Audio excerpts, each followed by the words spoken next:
The Short Take with Alex and Jake. Welcome back to the Short Take for season 2. What? The We po- got renewed! We did. We got renewed by ourselves. Yes! We decided not to quit. Oh, thank God. The podcast where we talk about all things short films, except when we don't. But this time we are actually talking about short How many films. things are there about short films? Like you say, What do you mean? You say all things short films. Yeah? How does that mean? What do you mean all things? What things? Have we ever talked about anything that's not short films? Oh my God! Yeah, we did a whole episode about favorite films. That's apart from when we don't. Oh my We're God, covering all we've covered all bases. bases. Oh, it's flawless. Okay, carry Yeah. on. So we're kicking off season 2 today. We've got an episode. We've got a film from Alex this week. Do you want to introduce us and like what the podcast is? In Yeah, case should I people start come again? back? Don't start again. What is this? I said it. Welcome to the Short Take. Hosted By Jake and Alex. That's my me. co-host. That's me. Yeah. I'm rocking a brand new look for season 2. I think I'm just going to keep doing that. Okay, I'm gonna do something to you next episode. Great. Alex. Do you want to give us a quick synopsis of this film? Yeah. And so why it's special? Ooh. So Melee Never Dies is a short 5-minute documentary. It's actually 5 minutes, 20 seconds. All right, not including credits. 5 minutes. The credits, 20 seconds. Yeah, apparently. Wow. Apparently. I don't know. So it's a short doc about the Super Smash Brothers Melee competitive community in Brighton. Specifically, they had a tournament that happened in December, and it was directed by me. Whoa, didn't expect that. whoa. I didn't see that in the credits. No, I'm definitely not in it at any point. Yeah, it's directed by me. It was made for uni. I've never made a doc before. So it's the first ever documentary. That's cool. And it's also... don't know what it is also. That's it. It's the first documentary. It just is. And... It's the first documentary we've reviewed. maybe on the this last channel. documentary I ever made. That's what I wanted to say. It's the first time we've done a doc on it. Yeah. So we're ticking boxes. We are ticking boxes. We're Yeah. ticking boxes. We're crossing. Once we've done every genre, we're done. There's only going to be like 7 episodes of series. But yeah. Yeah. So yeah, made by you. Documentary which we've not done before, which is very exciting. Yep. I think documentary is a very interesting genre of film, isn't it? Because it doesn't really it doesn't conform to so many of the tropes and cliches and stuff like that. Yeah. And like story form and things like that. It weirdly does form to a lot of it still. Yeah. Because you are trying to tell a story through I think the information that you're giving. the biggest difference is the process of making it rather than the end product. Right. Because I think, I mean, if you look at the fact that the other film I've obviously shown on here was Bucket Man, which was a mockumentary, ironically. Yeah. And I will say, I don't want to make documentaries or mockumentaries. They just It's happen all to you- be the two things we've looked at. All you've made so far. God damn it. Yeah, I had no interest in making documentaries going into this, but I pitched. I knew the main guys, or one of the main guys in the documentary, Silas. He's a friend of mine, and I knew that he ran the events. And I asked him about it and like whether it'd be possible to like film and stuff like that. And when I found out I could, I just pitched that to my class and I was like, this is something I have access to. I don't know what it is we're going to talk about. I don't know if there is a story in here. It's definitely something we have to just go to and find out. But if people are interested, and there were people interested, so we just kind of went down that route. But yeah, the process of making it was a lot of just turning up and filming and lots of interviewing. So this is a 5-minute version. We're hoping to make like a 45-minute version. Oh wow. We have about a terabyte of footage. The 5 minutes is because we had it was for the assignment. Yeah. It had to be a 5-minute doc. So we essentially just kind of picked out just a part of the tournament at the end. I just stuck with that. So the pacing's not exactly what I want it to be. It's a bit off of what I want, but at the same time, I think it is a good base level that I'm like, yeah, this is vaguely what I want, like in terms of tone and stuff like that, I think. Yeah, sure. But yeah, it was an interesting practice. Like I've never done a doc, and I don't think I would again. Not after that. Not after that. But it was really fun, and it was fun finding the story and stuff. Yeah, that's really cool. I think worked really well. I really enjoyed watching it. Yeah. There's definitely a couple of little bits, but you know, I thought it was really well made. There were a couple of little details that I really loved, like the fact that you used the Nintendo. Yeah, that was font. late in the process. It took Yeah, a while to that like was figure fun. that out, and then we were like, oh, why don't we just use this? And I was Yeah, like, oh, no, I yeah. thought that was cool. Yeah. It took me I don't know why, but it took me a second, and I saw that like because you use the circle that goes around Nintendo as well. Yeah. I was like, of course, that makes Yeah. so much sense. So that was really cool. I think that I mean I feel like a lot of this you may counter with like you have more footage of it, but from what was shown, I feel like the character that you followed, Tony Bomboni. Tony Bomboni, his introduction was a bit weird. Yeah. And then and then you don't fully follow him. You kind of like drop in on very random bits. Yeah. And it's not quite explained exactly what's going on. In like the bit where the final fight is happening, I feel like to follow that you need to know so much about how the game works mechanically. Yeah. And the doc doesn't. I really like the bit where you're learning to L council. I think that's what it is. Yeah. To like make a little shield or something. I thought that was really cool. I like that kind of stuff where it's teaching you little bits about the game, but when you went into it, it was like so many more advanced things being used. It's a case of it being, again, 5 minutes. Yes, we have exactly. so much stuff, and we have quite a few interviews with Tony Bomboni. Tony Bomboni was not who we were following originally, which is interesting. Okay. There's a guy called Niall who is in. You'll spot him in there if you knew who he was. He's actually in the final shot as the credits roll. He's the one playing with Tony Bomboni. Okay. Niall was who we wanted to follow originally. We interviewed him quite a few times when it was starting. Because he was 17 when we started filming and he was turning 18 just before the tournament, which meant it was going to be his first ever tournament. And so we were like, oh, this is great. And we spoke to him and there were loads of really cool things. Like, basically, the first meetup we went to was at a pub, because they meet up locally every other Thursday. So we were going to each of those to film. And the first we went to, they were meeting in a pub, and Niall lives in Worthing and his dad drives him down. And so then me and my producer, who's the guy narrating and who appears in the doc, Sam, he was producer / co-director. Like halfway through, I was kind of like, let's do this together, because like, again, I'm not super confident on this, and the two of us seem to work well with each other in that regard.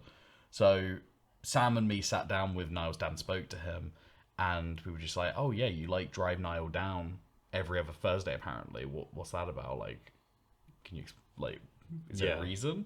And he was like, oh, well, like, you know, when I was a kid, my dad used to drive me to play football. So, like, he likes doing this, so I do that.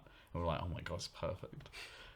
So we really, really wanted to follow that. But then when it came to it at the tournament, he just, like, I don't know if it's a case of, like, he didn't do very well. He just kind of, like, shut off a bit. And, like, that was it. It felt like we couldn't get anything from him. Right. Tony barely ever turned up to the like meetups. We've got one segment of footage where he was there and we interviewed him and like followed him a little bit. And then at the tournament he turned up, and he's really easy to talk to. He's really good on camera, and he is really good at the game.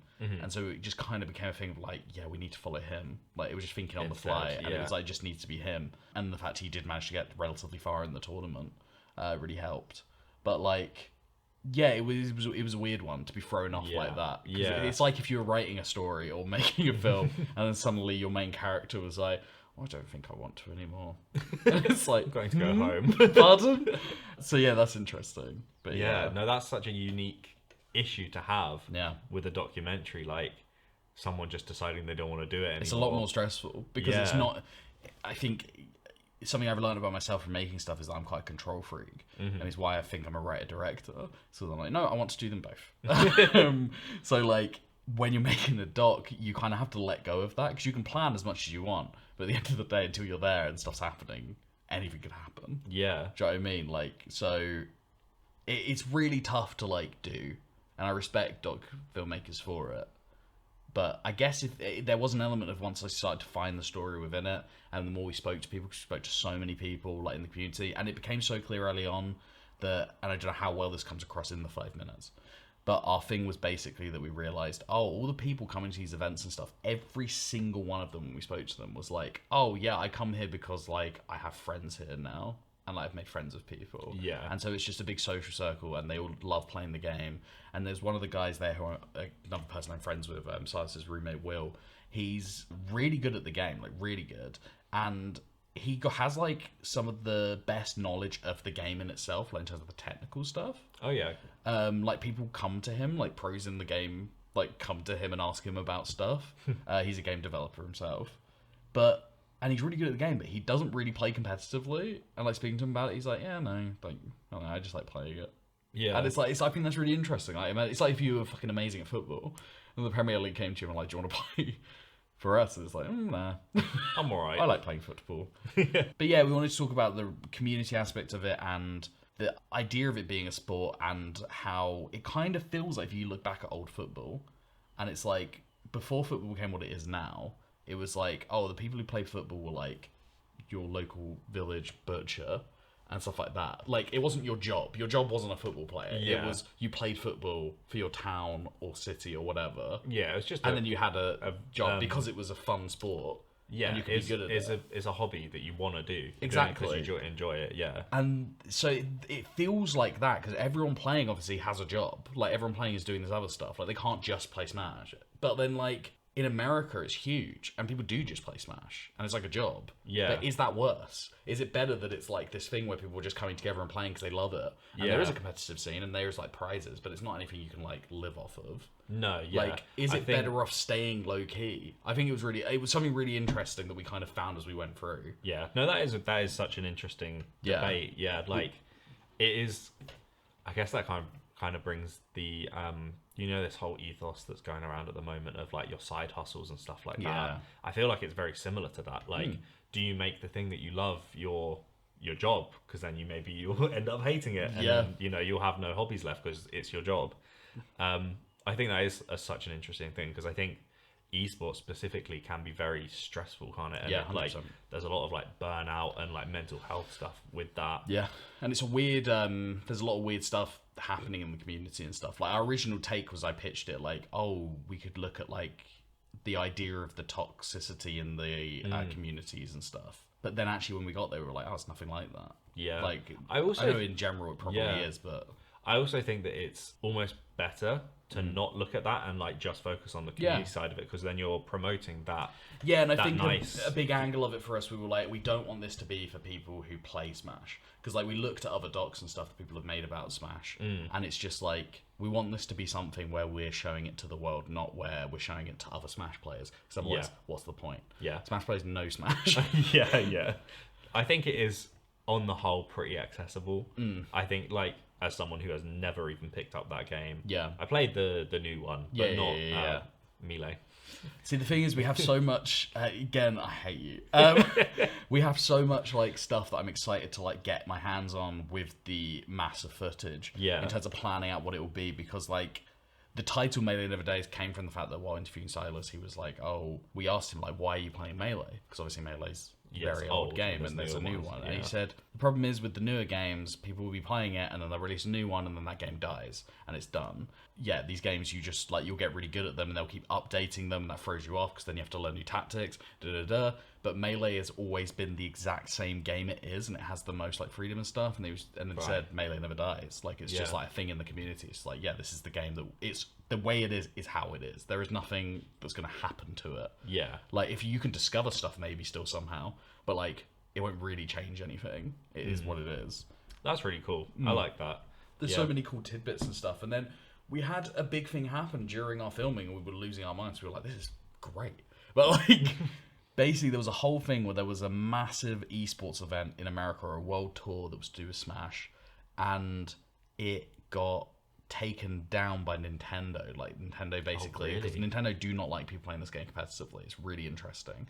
Because they want them playing the new one. No, it's because they want people playing family-friendly game. They want Smash Bros to be a family-friendly game, and these people are playing it like really competitively, and they found all these intricacies to it. And I think they're looking at it like, if people see that, they'll be like, oh, it's not a game for me. It's not accessible for me and my family to play, when that's not the case. But they apparently recently in 2021 started sponsoring another group called Panda or something. Right. But Panda seem to be kind of like sellouts, is the idea that the community has. Like, ethos from when they started was like, oh, we're trying to make players like make money and stuff like this. So it was doing that thing I was talking about of like just kind of ruining it almost. Yeah. And then they're the ones who spoke to Nintendo about the World Tour and got Nintendo to cancel it for them. Wow. Oh, wow. And so then it became a huge thing. And that happened while we were filming, so we spoke to a lot of them about that and how they felt about it, and all of them were really upset and that would annoyed. be such an interesting thing to include. See, but it's like 5 minutes. What are you gonna do? Like, Yeah, no. I can see where the extra layers are gonna come in when you make it, if you do get around to making it. we a will longer at version. some point.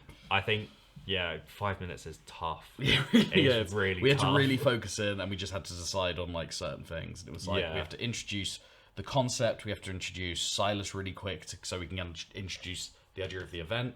Yeah. Then we had to have someone to follow in the event, so we introduced Tony really quick.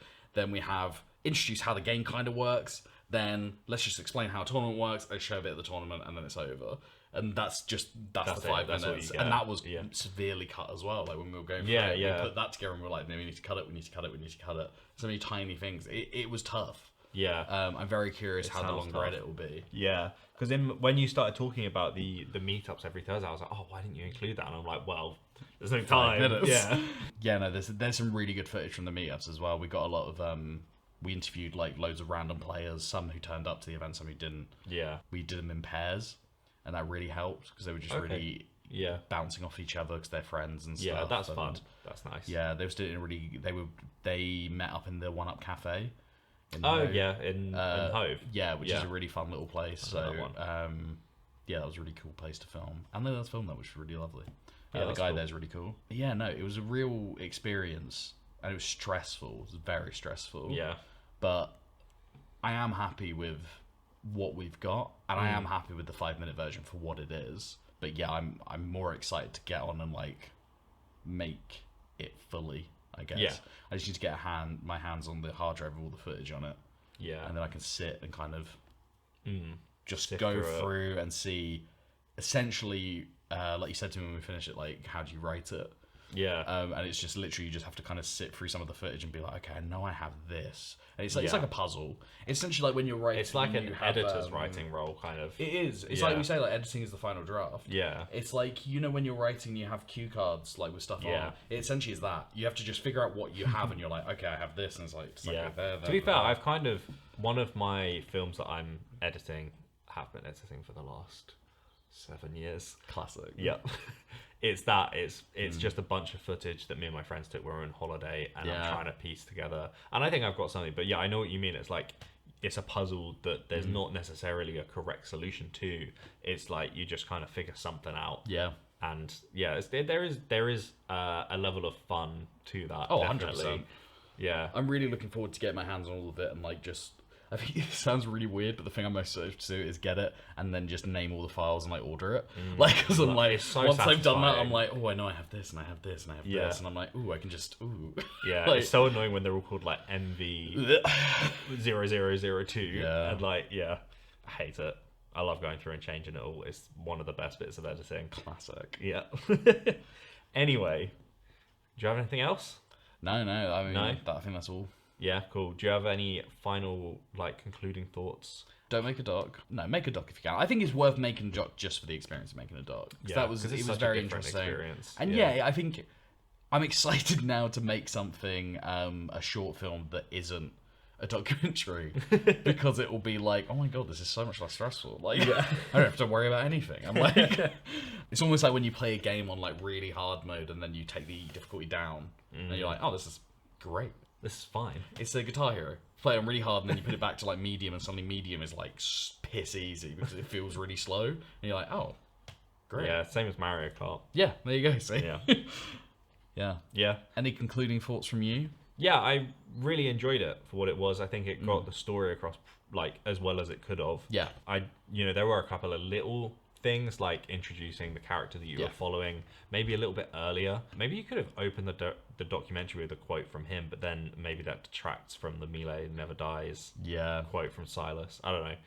But overall, I really liked it. I really liked the addition of the names in the Nintendo font. Yeah. I feel like you probably didn't do much with it, but I really liked how it looked. whatever color grade if there was one, or just normal. I'm actually not sure if It was just raw. Pete, our editor, did a color grade or not in the end. I can't remember. It was quite a quick turnaround. Yeah, but I thought it like, because documentaries, you don't want it to be over graded. Yeah. And I thought it just looked nice and natural. Yeah. Which is kind of cool. And I'm very excited to see the longer version.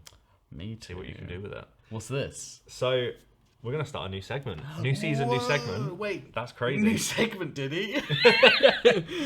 No. Oh. No, we're not the Weekly Planet. We're not going to do that. So each week, whoever has picked the film, this week it's Alex. That's me. Will be asked. We're going to go with three questions about film, and so we're going to do the questions at the start, and then at the end, he's got to remember what I'm just going to say. What's the answer to one, and you just got to tell me. So you what? no hints. Oh no! No, maybe we won't do that. That's stressful. So I'm going to do all three questions, and then you've got to give me all three answers afterwards. Okay. Yeah? Okay, so... And then next week, it'll be vice versa. I'll answer questions, and then whoever's answered the most correctly by the end of the season will win a mystery prize. Oh, bloody hell. First question for Alex. Clint Eastwood starred in Sergio Leone's low-budget trilogy of spaghetti westerns in the 60s, but what was the name of the Dollars Trilogy's movies? Wait, what? What, with the name of each movie? Yeah, what was the name of the movies in the Dollars Trilogy? Do I answer now?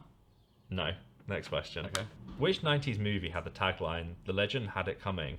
Find out where Robin Hood put his Little John. What made Will scarlet? And what did Fry tuck into his tights that made Marion all of a quiver? What the fuck? Wait, can you read that again? Yeah, I think I just kind of fucked that up. The legend had it coming.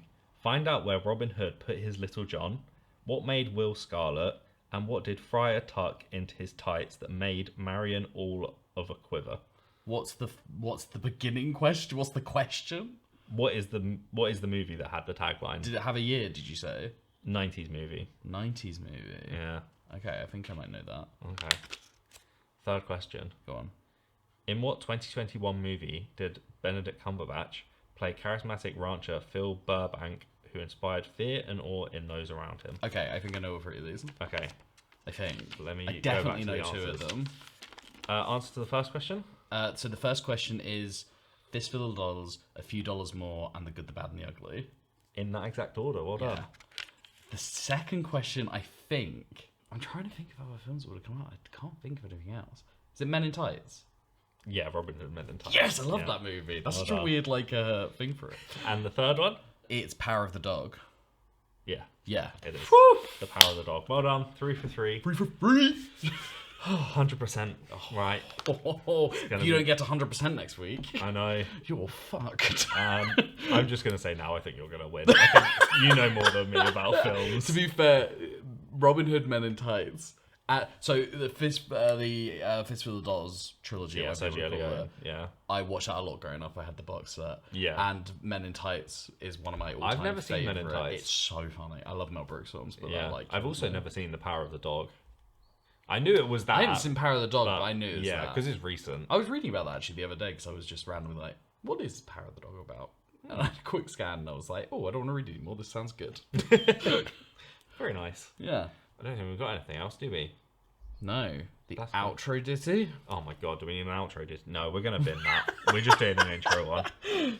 Yeah, no, that's it. that is it. We're wrapping it up. That's We're back. episode 1 done. We're back in business. We've done it. That's so, it. Yeah. Season 2 over. Well done. Good job, guys. Yeah, so if you're There's a whole team of people. if you're enjoying what you're listening to, maybe give us a subscribe. Click. Or the other ones, like. Boink. What's the other thing? The notification bell. Yeah, I think that's when you hit subscribe, you hit notification bell, and that way, whenever we upload, which should be pretty much most Wednesdays, Yeah, let's go with Wednesdays still. then you'll get a little notification come up on your phone. It'll be like, bing, bing, bing, bing, you're a winner of this lucky podcast. Yay. That's what they call our podcast, Lucky. No, it's called The Short Take. No, they call it Lucky, though. It's a lucky okay. podcast. Like, oh, wow, you listen to the podcast and you get riches. Oh, okay. But it's called The Riches Short and Take. bitches, I that's don't what they understand. say. I don't understand. I'm not. Well- Just don't shoot the messenger. I need to go and have a lie down until next week. Yeah. So, thanks for listening. We'll catch you next time.